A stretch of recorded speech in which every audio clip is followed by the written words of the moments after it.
हाँ अब हो रहा है, ठीक है। तो मतलब जब भारत में साइमन आयोग विफल हो गया और भारतीयों के सामने एक चुनौती आ गई, क्या कि भारतीय अब अपना संविधान स्वयं बनाएंगे और अपने द्वारा शासित किए जाएंगे।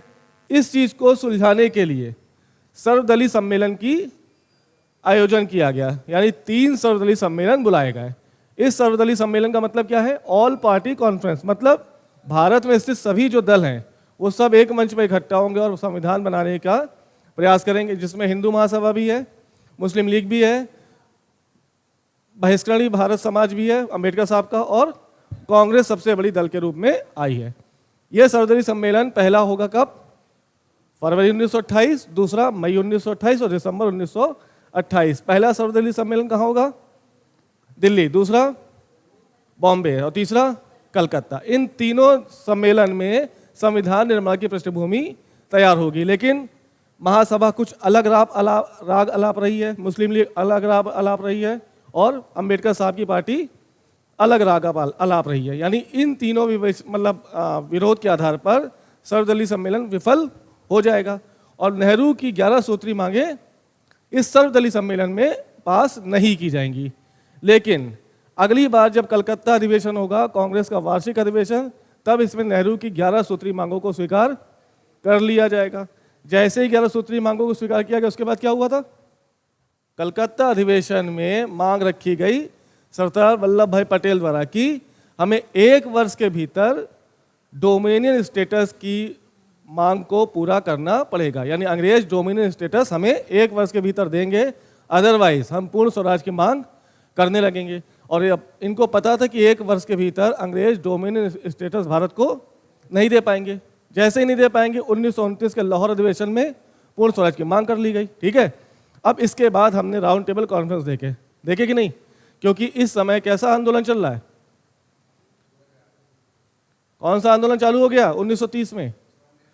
सविनय अवज्ञा आंदोलन। गांधी सविनय अवज्ञा आंदोलन, जब वो साबरमती आश्रम से दांडी पहुंचेंगे और नमक कानून तोड़ेंगे, जैसे वो नमक कानून तोड़ेंगे 6 अप्रैल 1930 को पूरे भारत में व्यापक आंदोलन शुरू हो जाएगा और भारत के छोटे छोटे स्तर पर अंग्रेजों द्वारा लागू किए गए नियमों को तोड़ना शुरू हो जाएगा। ठीक है, जब ये आंदोलन व्यापक हो गया तो ये व्यापकता कहाँ पहुंची? ब्रिटेन वाले परेशान हो गए कि देखो, असहयोग आंदोलन में कानून नहीं तोड़ा जा रहा है, सिर्फ गांधी कह रहे हैं असहयोग करो, यानी अंग्रेजों की नीतियों का विरोध करो। लेकिन सविनय अवज्ञा आंदोलन, ये टैक्स भी नहीं देंगे। अब जब अंग्रेजों को टैक्स नहीं मिलेगा तो बौखलाएंगे कि नहीं बौखलाएंगे? इस बौखलाहट में 3 राउंड टेबल कॉन्फ्रेंस का आयोजन किया जाएगा। यानी ब्रिटेन में बैठा आदमी लॉर्ड इरविन को लेटर लिखेगा कि देखो, गांधी का जो आंदोलन है इसको कैसे भी करके वापस करो, क्योंकि हमें राजस्व की हानि हो रही है। और इस वजह से पहला, दूसरा, तीसरा राउंड टेबल कॉन्फ्रेंस आयोजित होगा। ठीक है, ये तीनों राउंड टेबल कॉन्फ्रेंस पूरी तरह से विफल हो जाएंगे। इसी सेकेंड राउंड टेबल कॉन्फ्रेंस के बाद जब भारत में देखा गया अंग्रेजों द्वारा कि अब यहाँ पर फूट डालो राज करो और बढ़ सकता है, तभी इस दौरान कब क्या आएगा? Communal award. किसके लिए? कि पिछड़ी जातियों के लिए अब सीटों का अलग निर्वाचन, अलग व्यवस्था करना अंग्रेजों का उद्देश्य हो जाएगा। मैकडोनाल्ड जो प्रधानमंत्री हैं वो क्या लेके आएंगे भारत में? Communal award. यानी क्या कर रहे हैं? ये हिंदुओं को SC ST से भी अलग करने का प्रयास करेंगे। अंबेडकर साहब को ये लगेगा ठीक है, क्योंकि हमें बहुत दिनों से दबाया गया, कुचला गया है और हमारी जाति हिंदुओं से अलग होनी चाहिए। जैसे ही ये बात गांधी को पता चली कि अब अंग्रेज इसमें भी फूट डालो राज करो नीति अपना रहे हैं, तो गांधी जेल में बैठे बैठे क्या कर देंगे? अनशन। 20 सितंबर 1932 और 24 और 25 सितंबर 1932 को जब आमरण अनशन हो चुका होगा तो मदन मोहन मालवीय के प्रयासों से दोनों के मध्य क्या होगा? समझौता। यही समझौता क्या कहलाया? पूना पैक्ट। इसमें गांधी की बातों को मान लिया जाएगा और ये कहा जाएगा कि SC ST हिंदू से अलग नहीं है, बल्कि उन्हीं के एक अंग है। अगर सीटों का आरक्षण चाहिए तो कांग्रेस की सीटों से ही आरक्षण दे दिया जाएगा। यहाँ तक की हिस्ट्री हो चुकी थी। आज हम क्या करेंगे? आज हम पढ़ेंगे अगस्त प्रस्ताव भारत में क्यों आया, गांधी जी ने व्यक्तिगत सत्याग्रह क्यों शुरू किया और क्रिप्स मिशन क्यों आया। ठीक है, तो शुरुआत करो। देखो, अगस्त प्रस्ताव, इसकी पृष्ठभूमि समझो पहले। 1935 में भारत शासन अधिनियम पारित किया गया। जब हमने संविधान पढ़ाया था तो उसमें बताया कि जब चर्चा हो रही थी कि क्या भारतीय संविधान उधार का थैला है, याद आया? तो क्या बताया था, इस अधिनियम से 2/3 हिस्सा भारत के संविधान में लिया गया। याद आई बात? नहीं आई। लेकिन जब भारत शासन अधिनियम 1935 भारत में आया तब कांग्रेस ने इसका विरोध किया। यानी 1935 के अधिनियम में लिखी गई सभी बातों को कांग्रेस ने मानने से इनकार कर दिया। सिर्फ एक बात पर कांग्रेस राजी हुई। क्या वो बात थी? कि अब निर्वाचन कराया जाएगा भारत में। ठीक, यानी ये निर्वाचन की बात कहां की गई? और 1935 के भारत शासन अधिनियम के आधार पर 1937 में चुनाव का आयोजन हुआ। अभी बता रहे हैं अगस्त प्रस्ताव क्यों आया, इसके पीछे की पृष्ठभूमि। यानी 1935 का भारत शासन अधिनियम आ गया। इसमें क्या बात हुई? इसमें एक चुनाव की बात की गई, कांग्रेस ने उसको स्वीकार कर लिया, लेकिन सभी बातों को अस्वीकार कर दिया। ये विडंबना है कि बाद में जब भारत का संविधान बनेगा तो इसी का 2/3 भाग हिस्सा उतारा जाएगा, वो अलग बात है। ठीक है, चुनाव कब हो रहे हैं? इस चुनाव में 11 प्रांतों में चुनाव होने थे। समझना, कितने प्रांतों में? 6 प्रांतों में कांग्रेस को पूर्ण बहुमत प्राप्त हो गया, आया ना? 2 प्रांतों में कांग्रेस ने गठबंधन बनाया किसी अन्य पार्टी से। कितने प्रांत बचे? इस 3 प्रांतों में मुस्लिम लीग जीत गई। ठीक, क्या बात हुई? 1937 में क्या हुए? चुनाव में 6 प्रांतों में कौन जीता? कांग्रेस पूर्ण बहुमत बनकर आ गई। कांग्रेस का गठबंधन 2 प्रांतों में, कांग्रेस का अन्य पार्टी के साथ क्या हुआ? गठबंधन। यानी कितने प्रांतों में कांग्रेस जीती और कितने प्रांतों में मुस्लिम लीग? सोचो ये कहां से जीते होंगे? जहां पे मुस्लिम बाहुल्य क्षेत्र होगा। कौन कौन सा? एक बंगाल है, इसमें ये आज का पंजाब नहीं है, ये पहले का पंजाब जिसमें पेशावर यानी पाकिस्तान का हिस्सा भी आ रहा। और तीसरा सिंध। इन 3 क्षेत्रों से मुस्लिम लीग जीत गई। ऑब्वियस था उसका जीतना। क्यों? क्योंकि यहां पर मुस्लिम बाहुल्य क्षेत्र था। ठीक है, अच्छे से काम चल रहा था। 2 साल तक काम चलता रहा। कब तक? यानी 1939 तक 8 प्रांतों पर किसकी सरकार थी? कांग्रेस की। कांग्रेस अच्छे से काम कर रही थी। लेकिन 1939 में एक ऐसी घटना घटित हुई जब कांग्रेस को अपने प्रांतों से इस्तीफा देना पड़ा। कब हुई घटना? कब हुई? अब जोड़ो, इसमें क्या हुआ था? हाँ, तो क्या क्लास करके आओ फिर जब तुम रिलेट नहीं कर पा रहे हो तो। अब बताओ, अब क्या हुआ?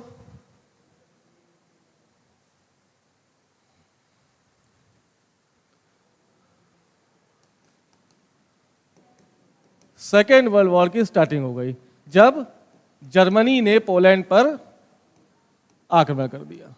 यस और नो? जैसे ही पोलैंड पर आक्रमण किया, पोलैंड की तरफ से यूके युद्ध में शामिल हो गया। यूके और यूएसए। ठीक, इन्होंने किसका साथ देना शुरू कर दिया? पोलैंड का। क्योंकि आक्रमण किसके ऊपर हुआ था? किसने किया? जर्मनी में कौन है? हिटलर है, खतरनाक आदमी। जैसे ही आक्रमण किया, पोलैंड हारा। पोलैंड को सपोर्ट करने के लिए यूके और यूएसए भी शामिल हो गए। जैसे ही यूके शामिल हुआ, इस समय भारत में वायसराय कौन है?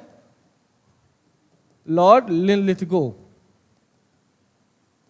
इसने कांग्रेस जो 8 प्रांतों में स्थापित है उससे बिना सहमति लिए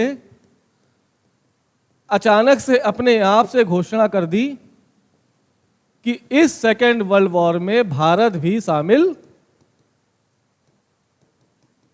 हो गया। समझ पा रहे हो? नहीं समझ पा रहे? हाँ, मतलब ये कैसा शासन है कि शासन तो हम कर रहे हैं, कहां पर? 8 प्रांतों में, लेकिन भारत किस दिशा में जाएगा, क्या काम करेगा, इसका परमिशन लेना भी आपने हमसे वाजिब नहीं समझा। ये शासन नहीं है, शासन के नाम पर धोखा है। अतः अपनी कार्यशैली को हम त्याग रहे हैं और इन 8 प्रांतों से हम इस्तीफा दे रहे हैं। यहां तक बात समझ में आ गई? यानी कांग्रेस जो 1937 में चुनाव जीती थी, 1939 में अपने पदों से इस्तीफा दे देगी और कहेगी जैसे ही इस्तीफा देने के बाद ये विशेष अधिवेशन बुलाएंगे। कहां पर? रामगढ़ में, ठीक है। कब? 1940। और 1940 में विशेष अधिवेशन में घोषणा करेंगे कि अब हम विधानसभा में सीटें नहीं लेंगे। मतलब अब हम कांग्रेस विधानसभा में चुनाव नहीं लड़ेगी, बल्कि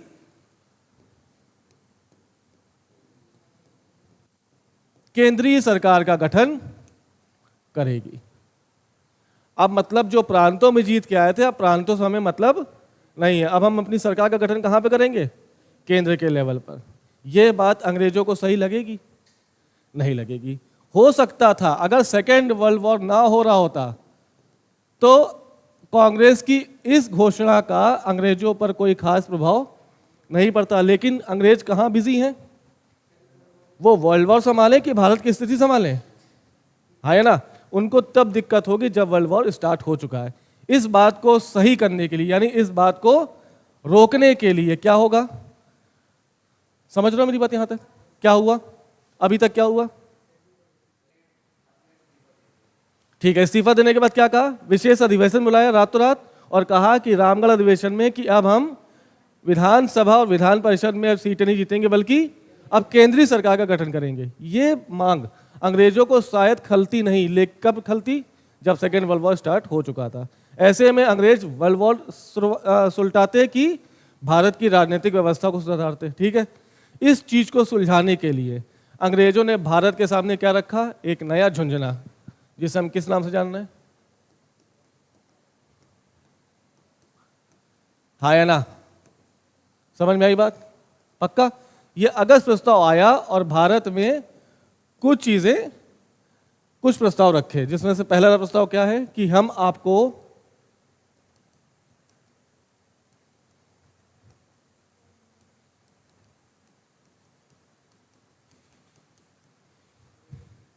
कि आप केंद्रीय सरकार के गठन की बात भूल जाओ, हम आपको डोमिनियन स्टेटस का दर्जा दे देंगे।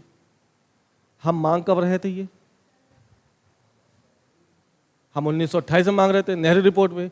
हम एक दे कब रहे हो?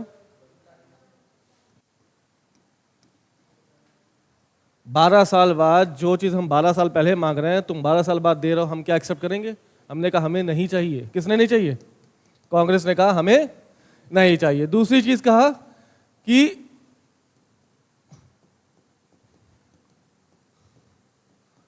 वायसराय की कार्यकारिणी में भारतीयों की जो संख्या है उसको बढ़ा देंगे। ये कुछ याद आया? वायसराय की एग्जीक्यूटिव से त्याग पत्र देने वाले पहले व्यक्ति कौन है? इन्होंने कहा, अंग्रेजों ने कहा देखो वायसराय की एग्जीक्यूटिव में वही सदस्य हैं जो वायसराय के क्या होंगे? चाटुकार। तुम लोग सोच ही नहीं पा रहे हो, पता है? मतलब स्थिति बड़ी गंदी हो चुकी है। जैसे जैसे एग्जाम करीब आ रहा है सब बेहोश होगा। वायसराय की एग्जीक्यूटिव में कैसे लोग होंगे? देशभक्त होंगे कि वायसराय के भक्त होंगे? तो किसकी बात मानेंगे? तो ये भारतीयों के समर्थन की बात करेंगे क्या? तो संख्या बढ़ाओ या घटाओ, क्या फायदा होगा उनको? कांग्रेस ने कहा नहीं चाहिए। तीसरा, इन्होंने कहा जो सेकेंड वर्ल्ड वॉर चल रहा है वो कभी खत्म होगा कि नहीं होगा, और जैसे ही खत्म होगा भारत के संविधान के लिए एक संविधान सभा का गठन करवा देंगे। हमने कहा हमें नहीं चाहिए। चौथा बात कांग्रेस ने क्या रखी थी कि हमें केंद्रीय सरकार की सत्ता, केंद्रीय सरकार का गठन करना है। अगस्त ने इसको मना कर दिया। समझ में आई? अगस्त प्रस्ताव ने इसके विरोध में प्रस्ताव लाए थे ना कांग्रेस के लिए कि आपको ये नहीं देंगे, लेकिन आप चाहे तो हम आपको डोमिनियन स्टेटस का दर्जा दे सकते हैं। दूसरा, वायसराय की एग्जीक्यूटिव में भारतीयों की संख्या बढ़ा देंगे। तीसरा, सेकेंड वर्ल्ड वॉर की समाप्ति के बाद आपके संविधान सभा को गठन करने में हमारी मदद भी आपको मिल जाएगी। ये तीनों चीज कांग्रेस को नागवार गुजरी। क्यों? क्योंकि सरकार के गठन की सहमति इन्होंने नहीं दी। इस वजह से अगस्त प्रस्ताव क्या हो गया? कैंसिल हो गया। आई बात समझ में? नहीं आई तो फिर से पूछो, फिर से सुन लो। 1935 का भारत शासन अधिनियम भारत में प्रस्तुत किया गया संवैधानिक विकास के लिए। ठीक है, ये क्रम है ना, 1773 चला आ रहा है, 1935 में भी वैसे ही आएगा, 10-10 साल में। इस 10 साल के बाद 1935 में एक अधिनियम आया। इस अधिनियम की सभी प्रस्ताव को कांग्रेस ने लगभग क्या कर दिया था? अस्वीकार कर दिया था। लेकिन इसकी एक सिफारिश को कांग्रेस ने एक्सेप्ट कर लिया। वो सिफारिश क्या है कि विधानसभा के स्तर पर कांग्रेस चुनाव कर सकेगी और जीत सकेगी। ठीक, चुनाव लड़े। 1937 में चुनाव हुए। 37 में कितने प्रांतों में चुनाव हुए थे? 11 प्रांतों में। इस 11 प्रांतों में 6 प्रांतों में कांग्रेस को पूर्ण बहुमत प्राप्त हो गया। 2 प्रांतों में कांग्रेस ने गठबंधन बनाया और 3 प्रांतों में मुस्लिम लीग जीत गई। बढ़िया से शासन चल रहा था, कांग्रेस अच्छा सा काम कर रही थी उन 8 प्रांतों में। लेकिन तभी आ गया 1 सितंबर 1939 और 1 सितंबर 1939 को सेकेंड वर्ल्ड वॉर की घोषणा हो गई, जब जर्मनी ने पोलैंड पर अटैक कर दिया। जैसे ही जर्मनी ने पोलैंड पर अटैक किया, यूके और यूएसए पोलैंड के समर्थन में आ गए।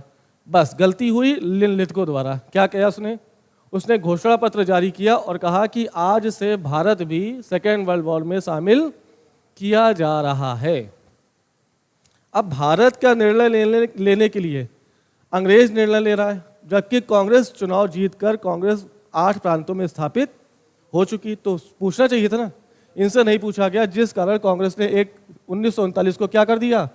अपने सभी 8 प्रांतों से इस्तीफा दे दिया। अच्छा, इससे खुश कौन होगा? इससे खुश कौन होगा? दिमाग लगाओ। 8 प्रांतों में कौन है और 3 प्रांतों में खुश कौन होगा? जैसे ही कांग्रेस ने 8 प्रांतों से इस्तीफा दिया, मुस्लिम लीग ने 22 दिसंबर 1939 को मुक्ति दिवस मनाया। किससे मुक्ति? समझ रहे हो? यानी कांग्रेस और मुस्लिम लीग के बीच संबंध कैसे हैं? बिल्कुल खराब हो चुके हैं, है ना। यह मुक्ति दिवस मनाया गया किसकी वजह से? कि मुस्लिम लीग कहे कि अब हमें कांग्रेस के शासन से मुक्ति मिल गई, चलो हो गया। तुरंत 1939 में इस्तीफा देने के बाद विशेष अधिवेशन बुलाया गया। कहां पर? रामगढ़, 1940। उस अधिवेशन में कांग्रेस ने कहा कि अब हम केंद्रीय सरकार का गठन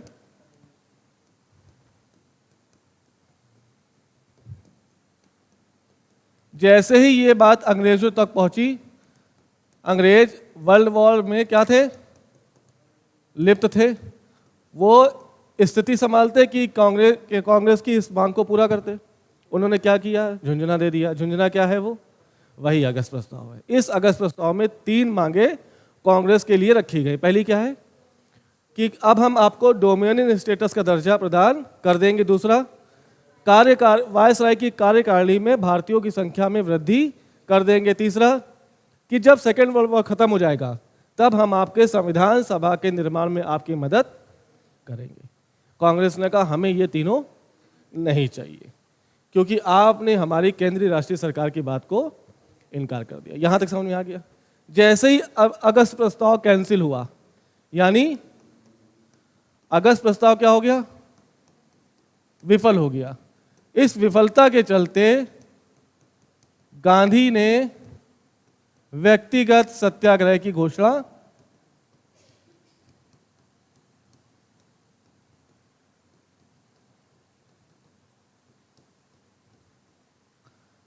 कर दी। किसकी कर दी? व्यक्तिगत सत्याग्रह। ये क्या है? ये व्यक्तिगत सत्याग्रह। देखो अभी तक क्या सत्याग्रह था? गांधी ने असहयोग आंदोलन किया, पूरा भारत कूद गया। गांधी ने सविनय अवज्ञा आंदोलन किया, पूरा भारत कूद गया। इस समय ये व्यक्तिगत सत्याग्रह की वो क्यों कर रहे हैं? वकालत क्यों कर रहे हैं? जबकि इस समय अगर गांधी कहते कि सभी भारत कूद जाओ तो सब कूद जाते। तो कम लोगों को क्यों बुलाया उन्होंने? व्यक्तिगत सत्याग्रह मतलब समझे? ये कह रहे हैं, गांधी कह रहे हैं सत्याग्रही भी हम चुनेंगे। जैसे तुम अपने क्षेत्र से सत्याग्रह शुरू करोगे लेकिन ये नहीं शुरू करेगी, तो सीमित है ना, ये ऐसा सीमितता क्यों लागू की गांधी ने? सोचो, दिमाग लगाओ। तो इसीलिए बोल रहे थे, सुभाष चंद्र बोस वाली क्लास पढ़ के आते तो गांधी की विचारधारा समझ जाते। गांधी ऐसा क्यों कर रहे हैं? गांधी ने आंदोलन को सीमित रखने का प्रयास क्यों किया इस समय? गांधी का कौन सा आंदोलन वायलेंट हुआ अभी तक? गांधी का एक आंदोलन सिर्फ वायलेंट होगा, क्विट इंडिया मूवमेंट, वो अभी आएगा। ये बताओ, क्यों सविनय अवज्ञा में हिंसा हुई थी क्या?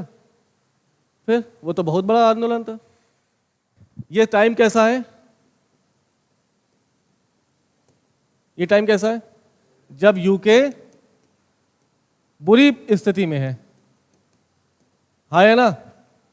यूके की हार हो रही कहां पर? सेकेंड वर्ल्ड वॉर में। और जीत कौन रहा है? जर्मनी, इटली और जापान। और ये कौन है? ये यूएसए हो गया, यूके हो गया, फ्रांस हो गया, चाइना हो गया और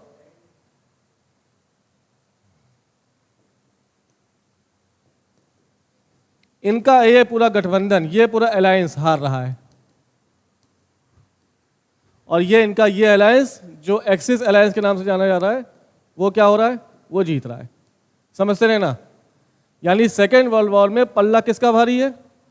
एक्सिस अलायंस का। एक्सिस अलायंस में कितने लोग? Germany, Italy, Japan.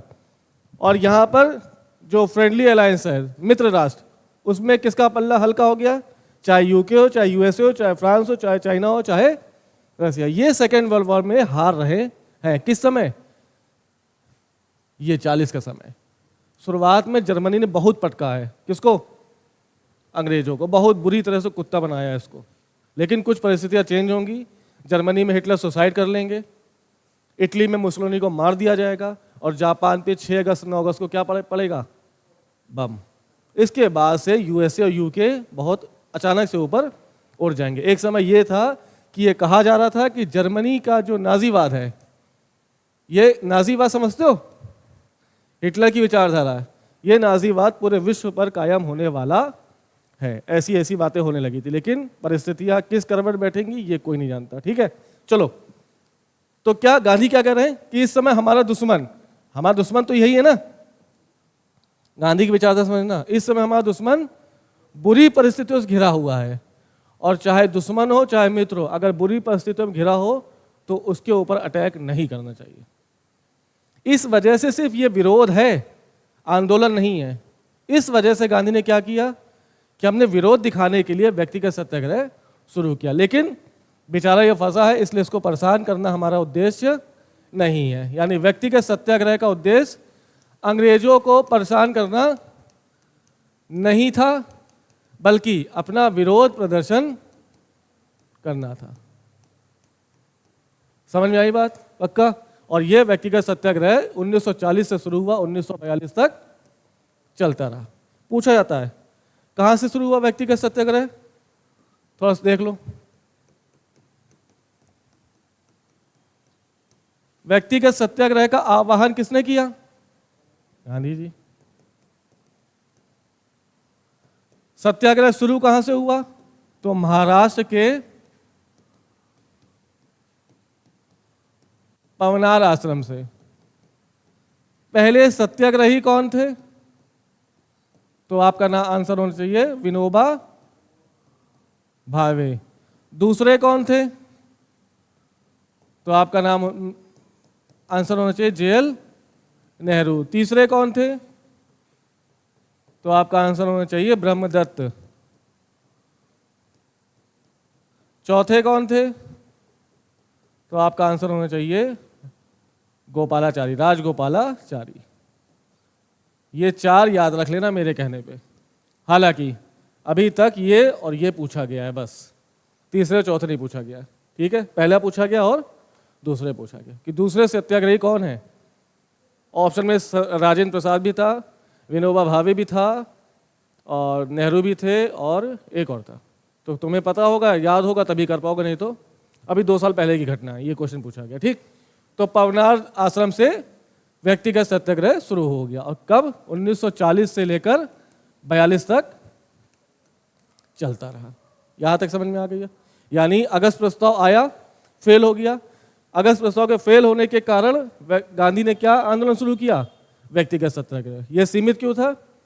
क्योंकि गांधी की विचारधारा थी कि बुरी स्थिति में भी दुश्मन को परेशान नहीं करना, विरोध प्रदर्शन करने के लिए व्यक्तिगत सत्याग्रह शुरू किया गया। सीमित सत्याग्रह था, ठीक है। इस सीमित होने के बावजूद भी आखिरी में आते आते 25,000 लोग शामिल हो चुके थे, ठीक है। सीमित था इसलिए सफल नहीं हुआ, यानी जो कार्य करना चाह रहा था व्यक्तिगत सत्याग्रह उतने उस मकाम पर नहीं पहुंच पाया। कौन सा टाइम आ गया? 1942। ये समय कैसा है? इस समय की स्थिति समझो थोड़ा सा। ये क्या है? भारत, ये जापान है, और यहां पर सिंगापुर। सिंगापुर पर किसका अधिकार था? अंग्रेजों का। 42 आते आते जापान के सेना कहां पहुंच गई? सिंगापुर। और सिंगापुर से अंग्रेजों को खदेड़कर सिंगापुर पर किसका अधिकार कर लिया? जापान का। सिंगापुर से आते आते यहां पर बर्मा पड़ता है, यानी बर्मा तक जापान पहुंच चुका था। अब बर्मा जैसे पहुंच गया, भारत आने में टाइम लगता उसको? नहीं लगता, तुरंत आ जाता। लेकिन ऐसे में अगर आता तो विश्व में देखो सेकेंड वर्ल्ड वॉर में स्थिति क्या चल रही है, बताया तुमको। कौन जीत रहा है? जर्मनी, जापान और इटली। इसी ने तो अटैक किए ना, यही तो यहां पे आ गया, यानी जीत रहा है। और ये क्या कर रहे हैं? ये हर जगह मुंह की खा रहे हैं। अब देखो इनके मित्र राष्ट्र में कौन है? यूएसए भी है, रशिया भी है, और चाइना भी है, और फ्रांस भी है। ये अलग गठबंधन है और ये अलग गठबंधन है कि नहीं? जैसे ही ये यहां पहुंच गए, अंतरराष्ट्रीय स्तर पर बौखलाहट बढ़ जाएगी। क्या? कि देखो जापानी यहां तक आ गए, यहां तक आ गए। ऐसा ना हो कि ये भारत पर अटैक कर दें, और भारत में अटैक करेंगे तो भारतीय तुमसे खफा हैं। किससे? वो कुछ करे ना करे तुम्हारा तो सपोर्ट नहीं करेंगे। और अगर धोखे से भारतीयों ने जापान का सपोर्ट कर दिया तो रातों रात तुम यहां से खदेड़ दिए जाओगे। तो वैसे भी हार रहे हो, भारत भी हाथ से निकल जाएगा। ऐसे में अंतर्राष्ट्रीय दबाव पड़ा किसके द्वारा?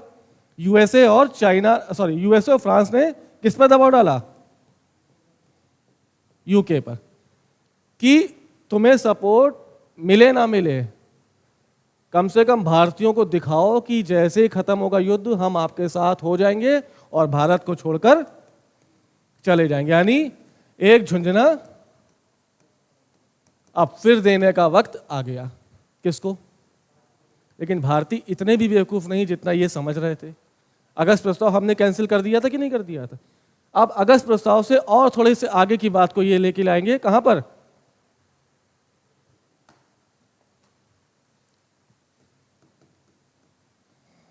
Cripps mission. नहीं समझे?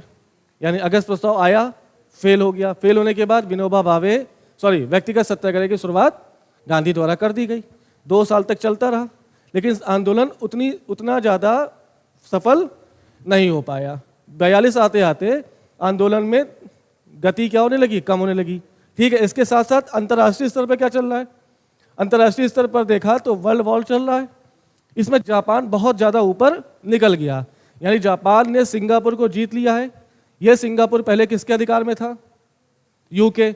यानी अब यूके अंग्रेज यहां से सिंगापुर को छोड़कर भाग चुके हैं। तो सिंगापुर पर किसका अधिकार? जापान का। जापान का सिंगापुर के अधिकार के बाद बर्मा भी जीत लिया जापान ने, ठीक है। और बर्मा से भारत बहुत पास में जुड़ा हुआ है। ऐसे में सबको ये डर कि अगर जापानीज भारत की ओर रुख कर जाएंगे तो पक्की बात है भारत से यूके को भागना पड़ेगा। एक तरफ वहां भी पिट रहे हैं और भारत भी पिटेंगे, तो स्थिति क्या हो जाएगी? और कमजोर हो जाएगी। ऐसे में अंतर्राष्ट्रीय दबाव पड़ा। किसने दबाव डाला यूके पर? यूएसए और फ्रांस ने, कि कहा कि कुछ ऐसे सुझाव लाओ, कुछ ऐसे लाभ वाली योजनाएं लाओ भारत में, ताकि भारत तुम्हारी तरफ क्या हो जाए? झुक जाए और जापानियों का सपोर्ट ना करे। ऐसे में एक झुंझुना आया जिसे हम किस नाम से जान रहे हैं? Cripps mission. इस क्रिप्स मिशन में क्या क्या प्रस्ताव आए देखो। पहला कहा कि हम आपको डोमिनियन स्टेटस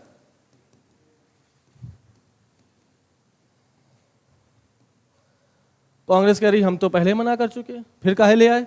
तो कह नहीं नहीं, डोमिनियन के साथ साथ आपको हम ये भी अधिकार दे रहे हैं कि आप जिस भी अंतर्राष्ट्रीय संगठन के सदस्य बनना चाहो बन सकते हो, जिस भी अंतर्राष्ट्रीय संगठन के सदस्य ना बनना चाहो ना बनना, ये पूरी तरह से आपकी मर्जी होगी। हम अपनी मर्जी नहीं थोपेंगे आपके ऊपर।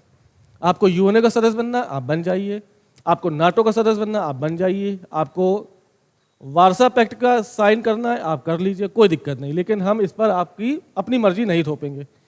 कांग्रेस ने कहा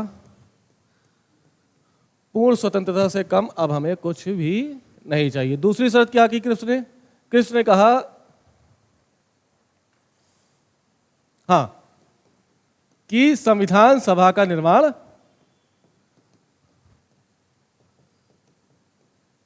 संविधान सभा का गठन हम करेंगे आपके लिए,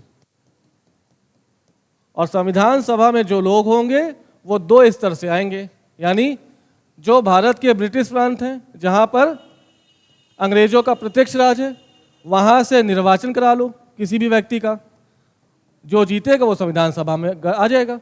और दूसरा क्या है, देसी रियासतें, है ना, इन देसी रियासतों में राजा वहां का एक व्यक्ति को मनोनीत करके संविधान सभा में भेज देगा। समझ रहे हो किप्स क्या कह रहा है? नहीं समझ रहे हो क्या कह रहा है? क्या कह रहा है बताओ, इस पॉइंट को समझो। संविधान सभा का गठन करने में हम आपकी मदद करेंगे, ये कौन कह रहा है? अंग्रेज कह रहे हैं। मतलब कि जो संविधान सभा कैसे किससे बनती है? लोगों से। ये लोग कहां से आएंगे?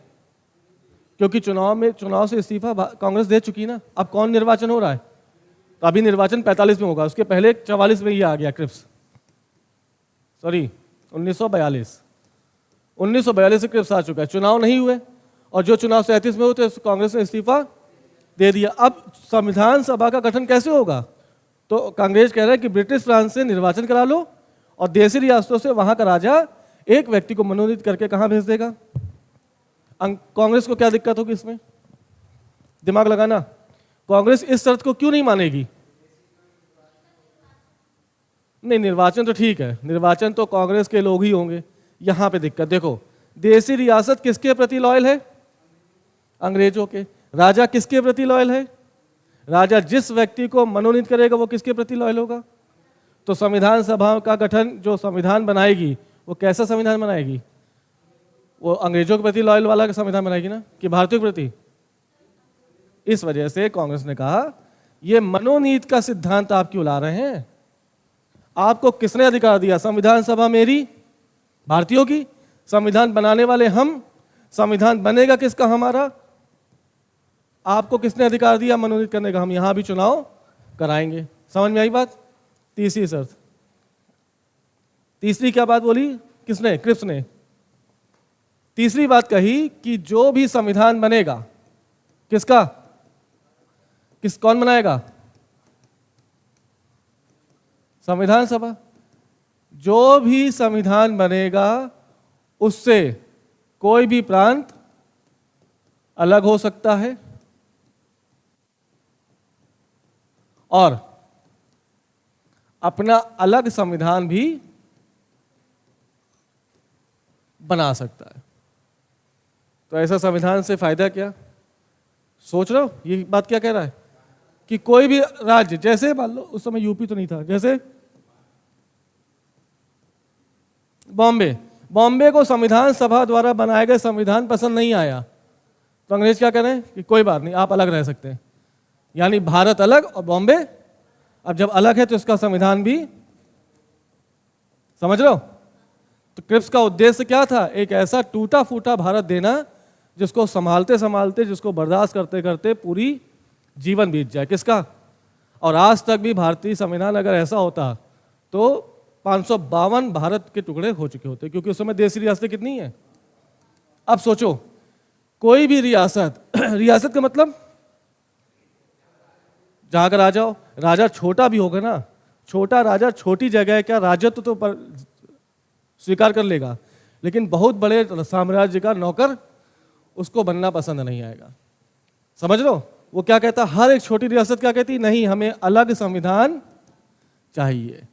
तो जैसे ही संविधान अलग, देश भी अलग, यानी भारत एक ना होकर कितना होता। क्या कांग्रेस उसको एक्सेप्ट करती? नहीं करूंगी। और जब तीनों मुद्दों पर विचार मतभेद हुए तो क्रिप्स मिशन भी क्या हो गया, फेल हो गया। आ गई बात समझ में? और जैसे ही क्रिप्स मिशन फेल होगा, अब सबको लगने लगेगा कि अब ये टाइम आ गया कि अब अंग्रेजों के प्रति एक व्यापक आंदोलन की शुरुआत की जाए, और एक ऐसा आंदोलन जो शुरू हो और खत्म तभी हो जब भारत आजाद। उसी को हम किस नाम से जानेंगे? क्विट इंडिया मूवमेंट, 8 अगस्त 1942, क्विट इंडिया मूवमेंट।